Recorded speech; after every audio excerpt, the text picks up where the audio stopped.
So today we're going to be going through the 3 levels of passing in soccer. This is critical for understanding space, getting to know players, support balls, crossing, and objectively going over objects. So the first drill we're going to go over is a flat ball pass, a support ball, as you will. The idea here is to use the inside of your foot to pass over your toe. So the first objective here is there's 3 counts here. There's variability in play with this drill. There's increased CI, and there's verbal instruction with our cues. So we're going to go over each part of that, with the first idea being the variability. So we can use one foot, our dominant foot, or we can use our non-dominant foot. We're going to switch about every 5 touches. So I want to come over to the ball here. So Skylar's going to have the ball in his foot. You're going to have the ball in your foot. Alright, he's going to want to have his instep. His instep is his non-dominant foot. So in this case, it's his right foot. His instep foot is his non-dominant foot. So he has his right foot about close to the ball as you can, but obviously to the right if you're left-footed.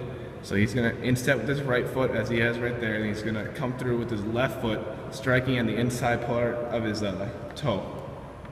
Strike it, and he's going to pass it. So this is ideal for support balls in the central part of the soccer field. So one thing you could do is we could switch to 9 feet to increase the contextual interference. So we're going to switch to the non-dominant foot. So in this case, is the right foot pass from Skylar. Over to Kevin, using that same transfer method, just using the instep as close to the ball as possible and passing back. So you want to do that about 3 sets of this of 5 touches, and then switch your foot. A good way of remembering this drill is a cue of feel your toe, guide your toe. So once you pick up your foot, you want to make sure that your toe is touching the inside of the ball and you're following through. Alright, we're going to stop the ball here. We're going to go to drill 2. This correlates to crossing. So in situations where you can't necessarily pass the ball on the ground because of the defenders in the way, you can cross the ball. So an ideal time would be, Skylar, when would an ideal time of crossing the ball take place? There's a person in front of you that you need to get the ball over to another teammate. So, and also, if a defense is collapsing and they're centralizing your midfielders, you can also basically stretch them out by going wide, opening space for the outside mids and the outside attackers through the middle. So again, we're going to go through a couple steps here. You can use either foot, and Skylar's going to use his left foot here, and he's going to try just to get the ball a little above knee high. We're not worried about trapping yet. We're worried about getting the ball in the air and establishing some consistency with our passes and our crosses. So he's going to try here. Again, instep closest to the ball with your non-dominant, and then strike under. And then a good rule of thumb for a cue here would be a toe down, dig down. So here we go.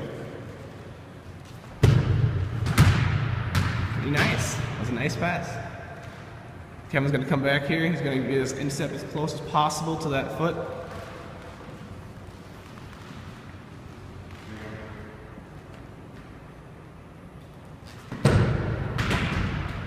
So the key here, we're going to really get into this dynamic here. So let's watch from this side of the ball. So this is a slow motion instep. Now look at his right foot. His right foot is a good, I don't know, within like 4 inches of the ball.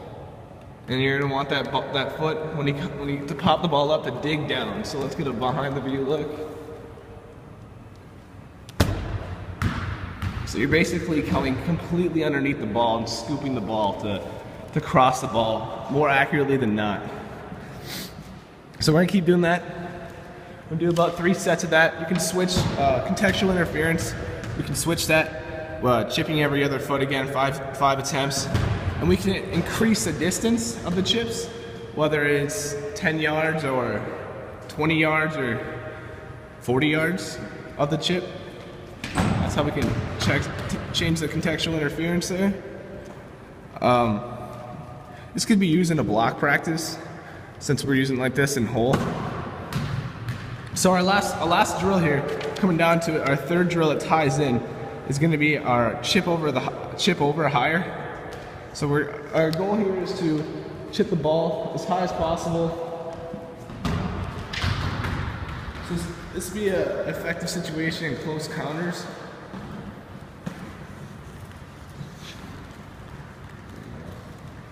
So we don't have a great proper use of here, but we're gonna use the backpack. And the goal here is we're gonna pretend, I can almost sit here to be honest, and we're gonna pretend that there's someone standing in between Skylar and Kevin, and we're gonna say like they're 15 yards, and they're both center midfielders, and they're both trying to get to a scoring position, but there's somebody in the way, and there's no support ball, and there's no wide midfielders, so we're gonna try to get over just by a quick little dip. So the whole objective to gain the most possible underneath your soccer ball chip is to literally get backspin when you get underneath the ball. So Skylar's gonna come in here, so step up to the ball, and he's gonna wanna get his foot actually farther away from the ball to the right, since he's left-footed. So he's gonna want to have his foot right about there so he can decide if he wants to pull or go underneath the ball and have backspin rotation. So Skylar's gonna try to dig the ball and pop it to Kevin as high as possible.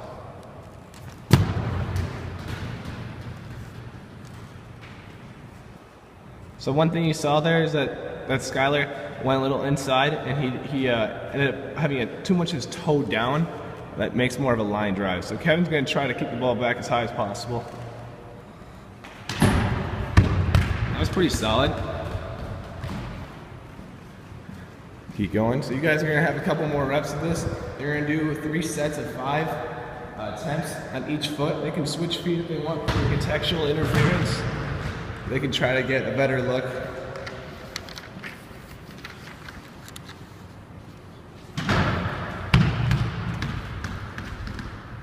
So to increase the CI here, we can change the distance as well.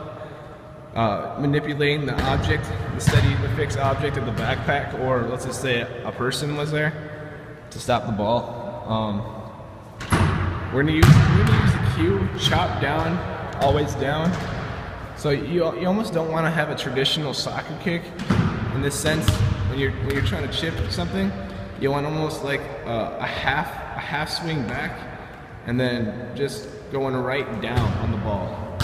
You don't want to have much swing behind. You want to just be on top of the ball, but at the same time behind it. So toe down, chop down.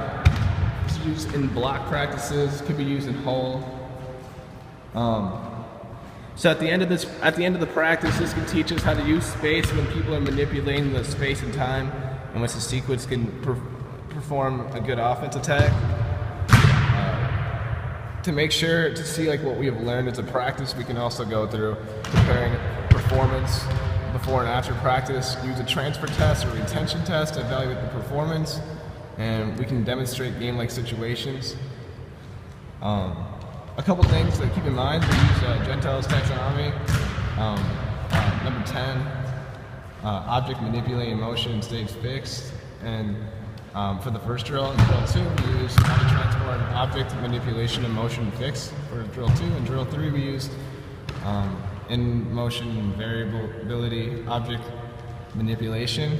Drill 3. So this is just a couple things to practice passing when you just don't only have a flat ground option.